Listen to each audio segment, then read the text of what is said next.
মনে হচ্ছে যে না আমাকে পারতেই হবে, এরকম একটা মনের ভিতরে একটা জোশ কাজ করতেছে।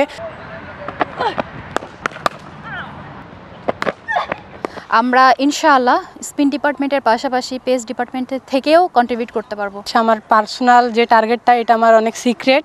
এই ওয়ার্ল্ড কাপে হাইস্ট উইকেট টেকার হওয়ার অ্যাবিলিটিও রাখে।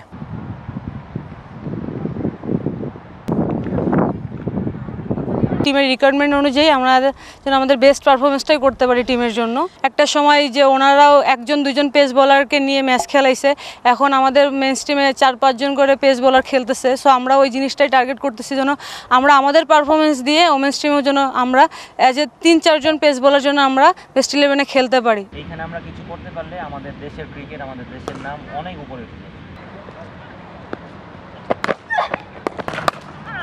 লম্বা সময় পেস ডিপার্টমেন্টে ট্রাই করেছি আমি একা এতদিন পর্যন্ত।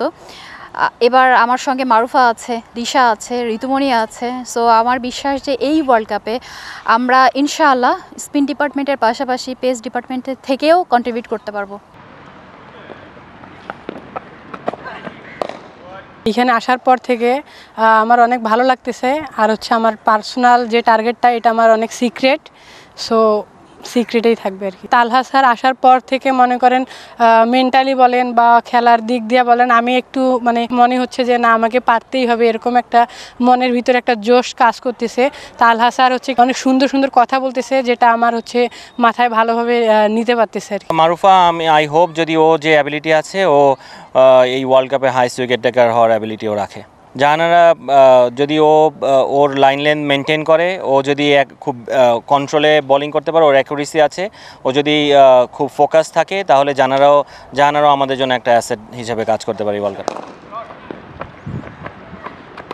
আমি যখনই বল করি আমার মূল উদ্দেশ্য থাকে ইকোনমি বল করার, ডট বল করার, এটাই আমার মূল উদ্দেশ্য থাকে। তো আশা করছি যে ভালো কিছুই হবে। আমি মনে করি স্পিনারদের সাথে পেসাররাও ভূমিকা পালন করবে। দিশা হু ইজ আওয়ার ফিউচার বলার, ওকে যদি আমরা ভালো মতো নার্চার করতে পারি, ও আমাদের ফিউচারে অনেক ভালো রেজাল্ট এনে দেবে আমাদের পরে। ঋতুমণি ইজ মোর অ্যাকুরেট, ঋতুমণির জায়গাটা line length is very good. ও পেস হয়তো বা অত নেই, কিন্তু ও ব্যাটসম্যানকে খুব ভালো বুঝে এবং ওর ফিল্ড সেট আপ অনুযায়ী খুব সুন্দর বল করতে পারে। আমি মনে করি যে ওরা যদি ওদের যে অ্যাবিলিটিটা আছে এইটাই যদি ওরা খালি শো করতে পারে, আমরা পেস বোলিং ইউনিট হিসাবে খুব ভালো একটা জায়গায় থাকতে পারবো।